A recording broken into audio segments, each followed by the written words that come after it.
We're joined now by UConn head coach Dan Hurley. Coach, want to give us a couple opening thoughts, then we'll begin with some questions. Yeah, obviously, in full game, getting as close as it is now. Obviously, the anticipation, the excitement. Excited to play a game versus a great team. We're going to have to be at our best to advance and play for a championship. So, obviously we're get some shots today, and all the preparations in, and it's just time to go out and play. Coach, we're going to begin with our questions up front to the left. Go ahead, Dave. Dave Borges, Hearst, Connecticut Media. Dan, I guess just how is Jordan kind of feeling right now, and what does he sort of have to do maybe over the next 30 hours or so to be ready tomorrow night? Yeah, I mean I think we've got like 3 doctors on this trip with us, so you hope that we can navigate it. We obviously isolated him. He started not feeling well last night, and for him to miss today, obviously tells you that he's not in a great way. But you hope that you hope that we contained it in time. We moved him out, moved his roommate out, and obviously kept him away from the team. So hopefully it just doesn't continue to spread, and then hopefully Jordan's good to go, or at least could be give us something. Coach, we'll go to the right side of the room toward the back. Pete. Dan, Pete Thamel from ESPN. Obviously, Adamas fasting has been something that you guys have had to accommodate for during the tournament. And just walk me through the variables of this specific tip time for he and the others who are fasting, and just what that's been like for you to navigate as a coach.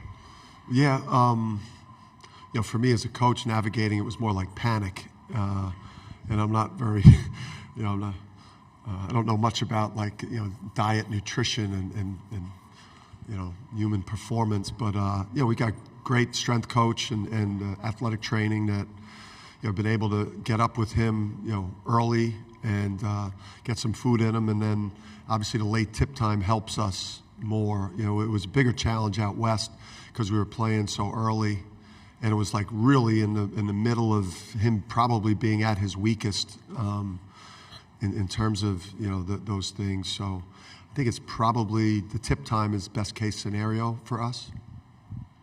Coach, we're going to go to the center of the room for Zach. Zach, the microphone's over your left shoulder. Now it's over your right shoulder. You, Zach. Zach Braziller, New York Post. He's in the center of the room, front left. Zach and Zags right there. Zach Braziller, New York Post. Dan, what do you think Rick Pitino coming to the Big East does for the league, and specifically, what do you expect it to do for St. John's?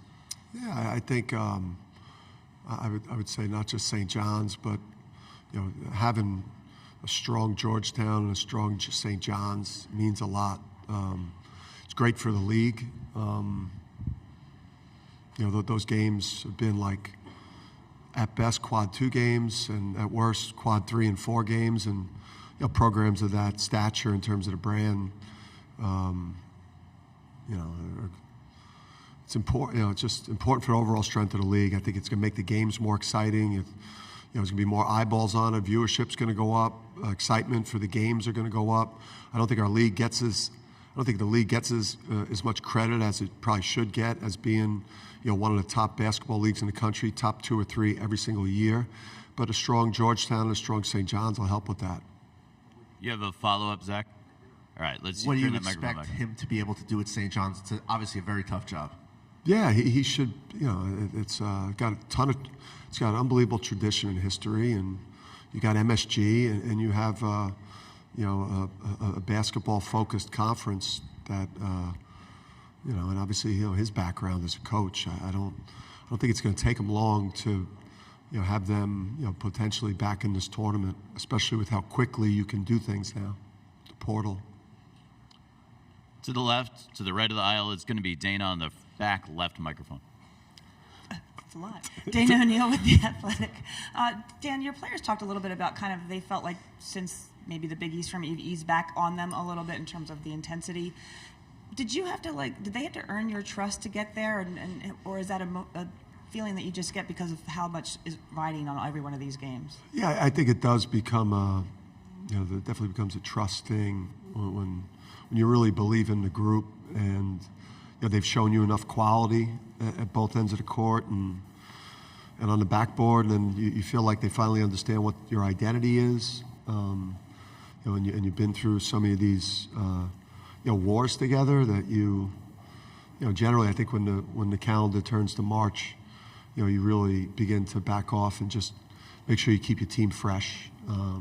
If you're still coaching mistakes this time of year, you're in trouble. So, it's definitely got a lot of faith in the group. Left It's interesting they said that too, Dana, because I thought today's practice was probably a little bit harder than it should have been. Next question's on the left side, left of the aisle. Dan Joe Zone, Channel 3, CBS, Hartford. Joe. 10 seconds left in the game. You haven't had to worry about it lately, but 10 seconds left. You're down 1. Who's your guy? Are you serious, Joe? Yeah, I think the good thing about the group is we've got, I wouldn't say we necessarily have a guy we could give the ball to that's going to be a breakdown player. Somebody that just, a Kemba type of situation where you just kind of give him the ball and get out of the way and, step back, party of Kemba. I don't know that we necessarily have that. I think for us it'll be, who's got it going, who's got the matchup. And I think for us, we're going to have to execute something that we run offensively. That's kind of how this group is, has been designed. But we've got some guys, they're confident shooters. Obviously Jordan, Jordan or Joey or maybe Andre getting to the rim or throwing it to Adama inside. We've got places we could go. Joe. Coach, moving to the back of the room, right side of the aisle, Aaron. Aaron Torres, Fox Sports. So, Coach, as this journey's kind of progressed, I think maybe an outside non-college basketball person just assumes it's UConn, this is what they do. But, for people who follow the team kind of on a day-to-day, it's been a journey, it's been a process, and it wasn't easy when you got there.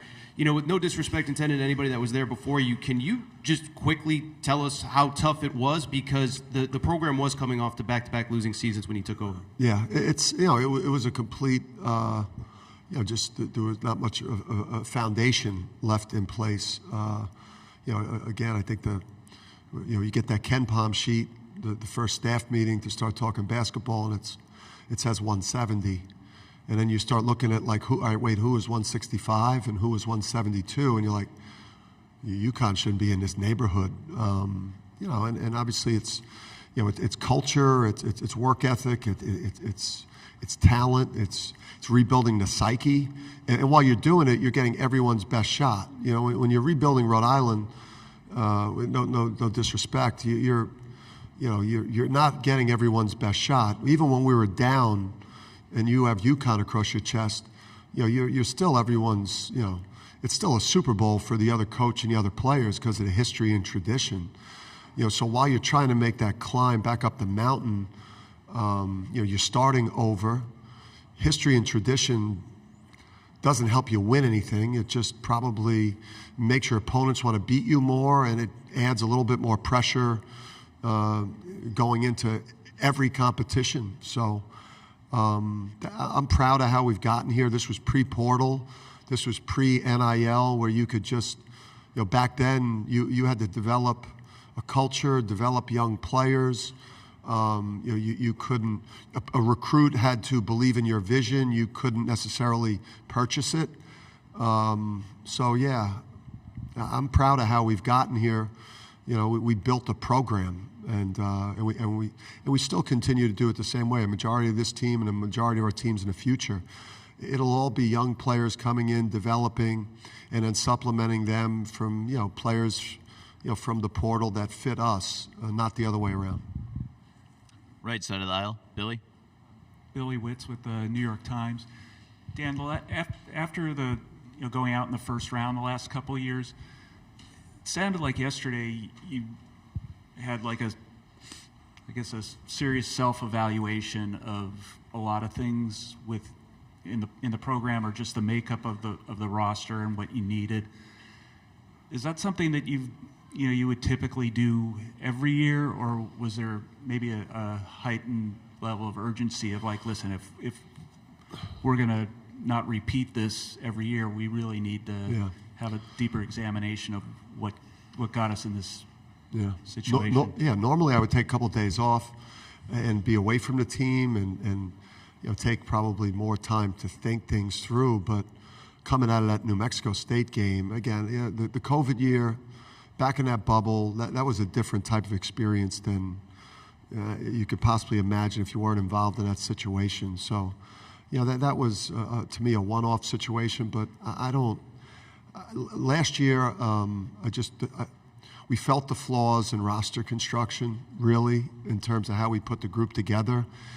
So that Monday, I was in the office, at 7 a.m., ready to meet with the staff, ready to meet with the players, and I knew exactly what everyone's role needed to be. I knew exactly what we needed to get in the portal.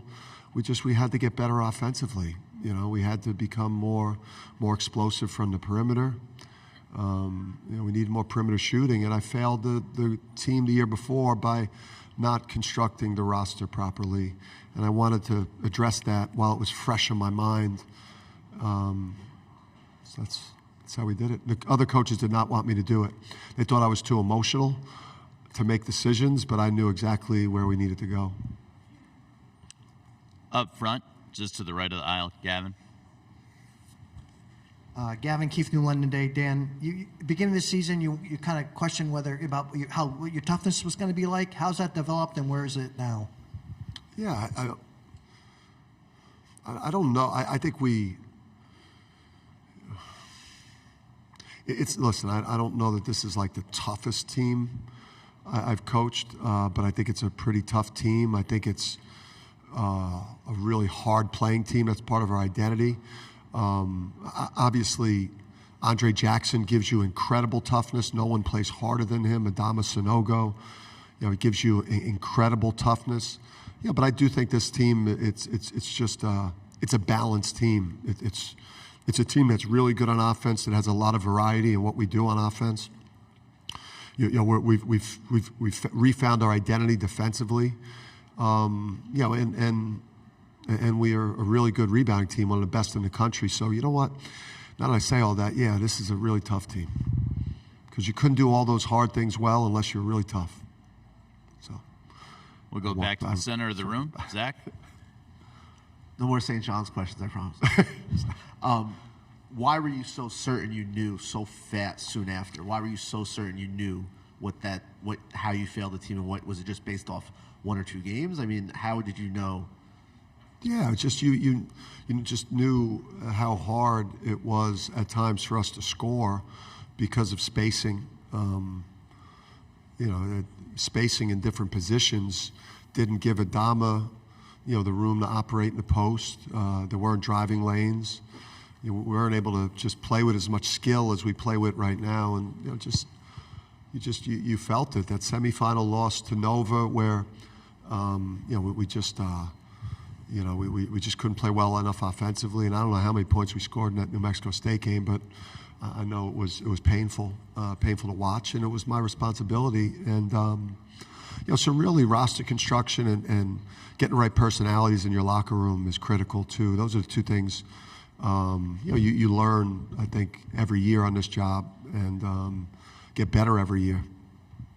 In a moment, we're going to open things up to our full court press program. Is there a final question from the general media for Coach right now? We'll go up front to Dom. Dom Amori, Hartford Current, as you know. Dan, you just mentioned having the right personalities in the locker room.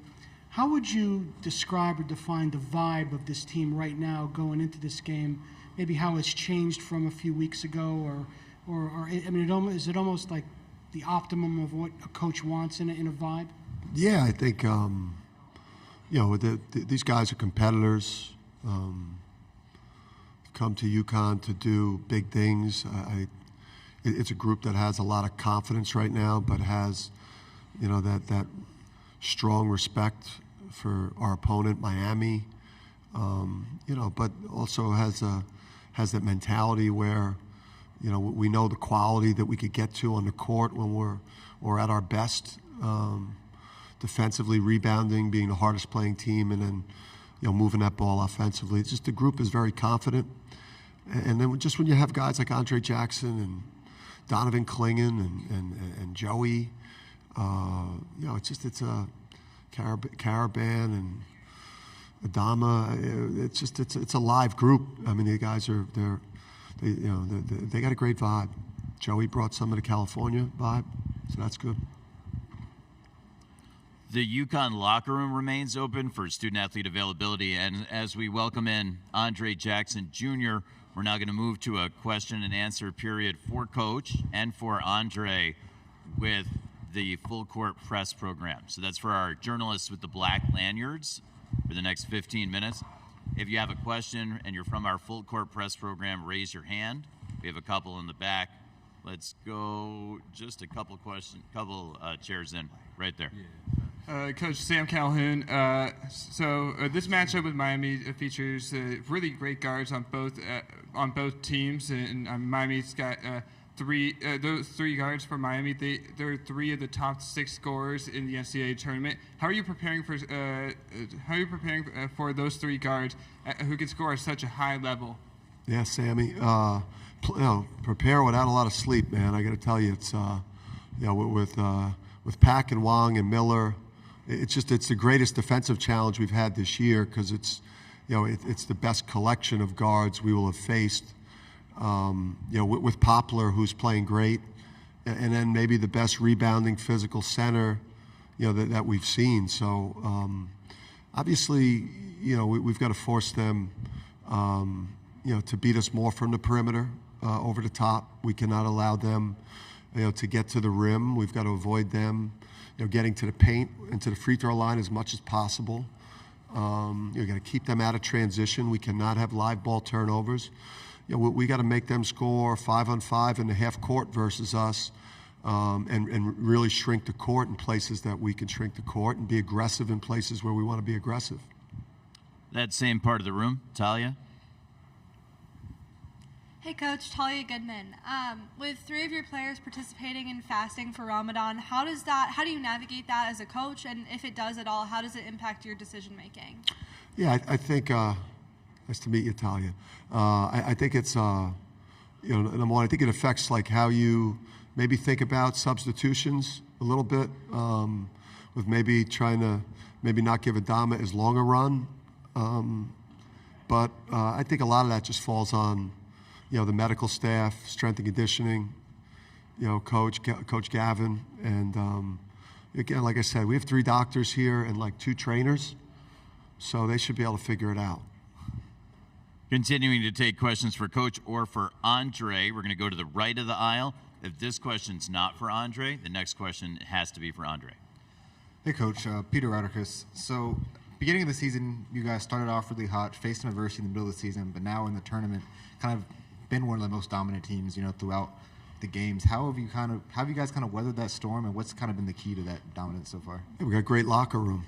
We got great culture. It started with some people before Andre, right? This was like Isaiah Whaley and Christian Vital and R.J. Cole and Tyrese Martin, some Tyler Polley helped build a culture to get this thing going, and then they passed the leadership mantle on to this man over here, and he just kept that team together.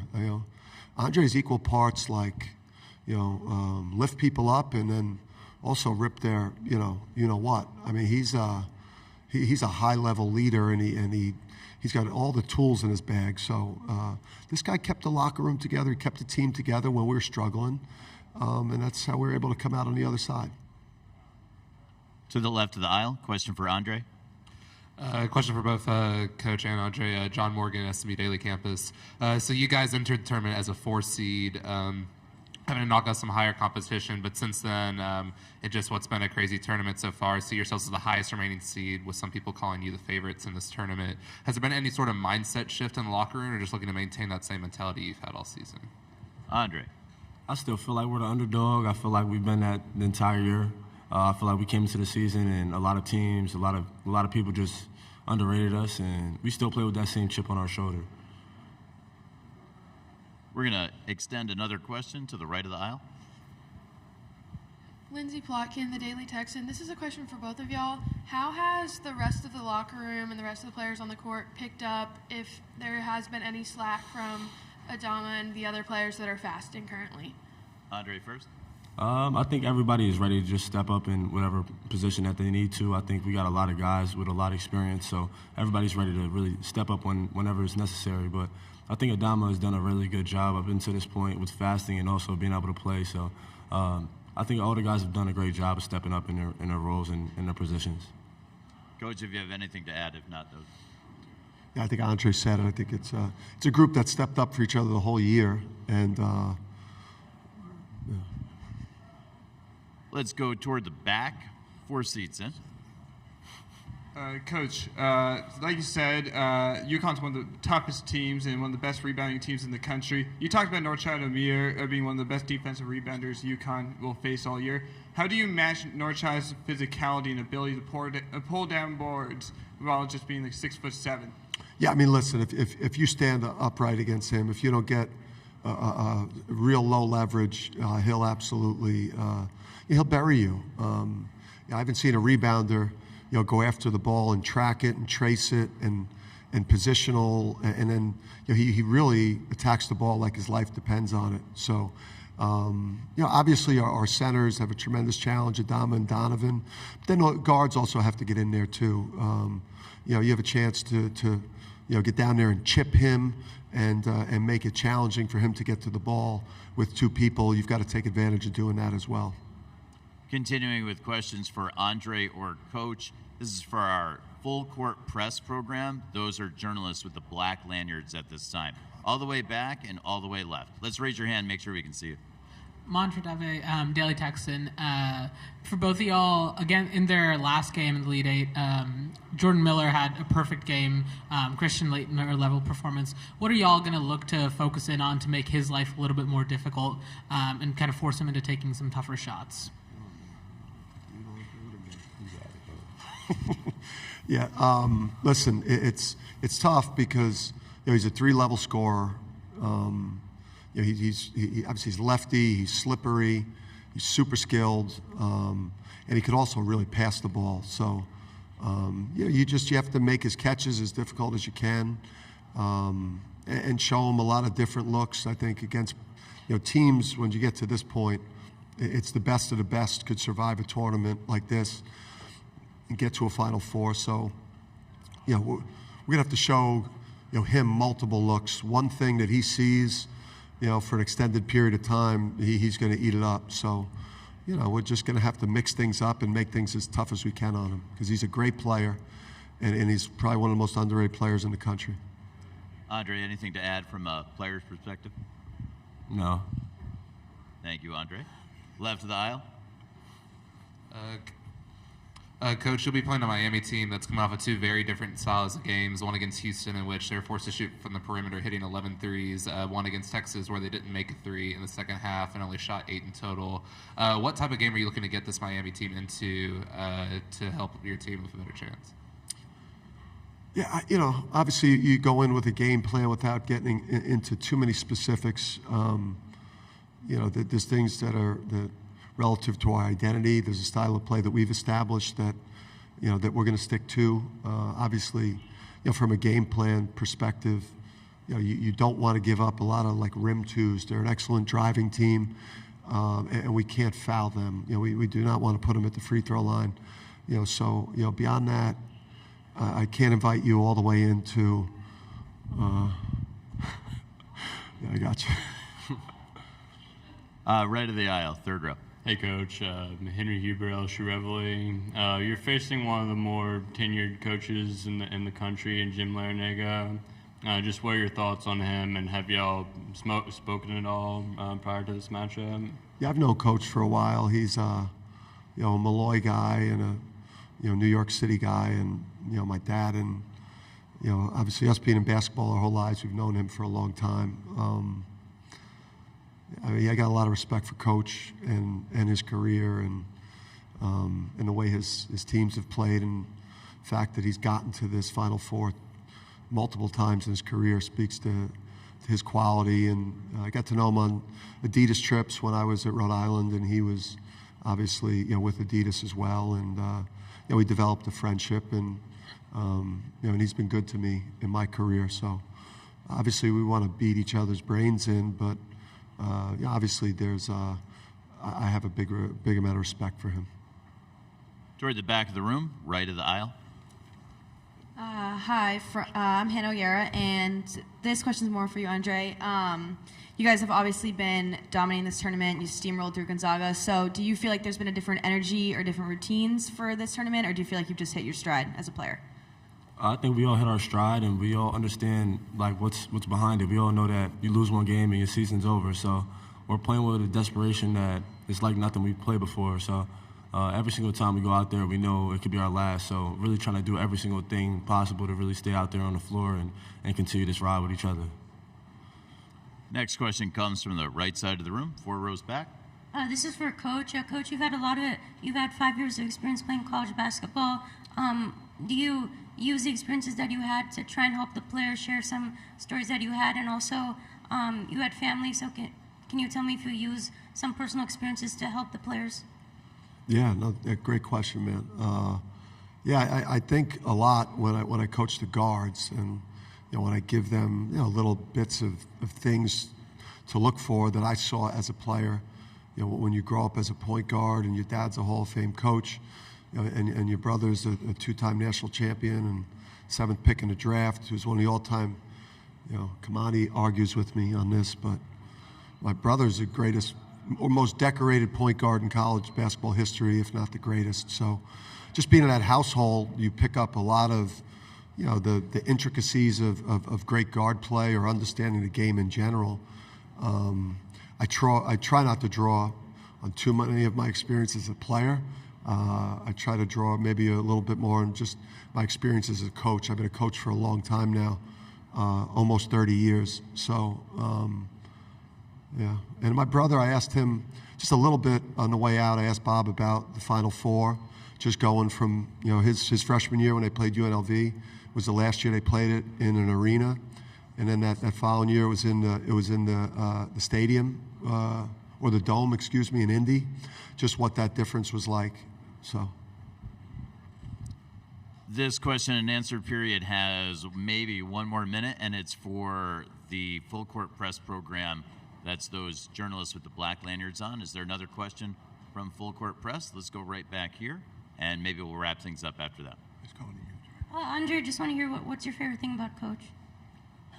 I love a lot of things about Coach. I think probably the standard he holds us to. Every single day, it's just like you got to bring your best, because if you don't, he's going to let you know. And it's always great when you have somebody that holds you to that standard, because you know that you're going to get better in an environment like that. So I'll probably say that's my favorite thing, even though sometimes it's my least favorite. I was going to say, if that's his favorite thing about me, that's crazy, right? I think we'll wrap things up while Andre's still, make sure that was a good one. Thank you very much, Andre, and thank you to Coach Hurley. They're going to go out to the floor with the rest of the UConn Huskies, and they're going to do their open practice at 2 p.m. That's coming up in about 15 minutes. That'll conclude activities here in the main interview room for today. We will be back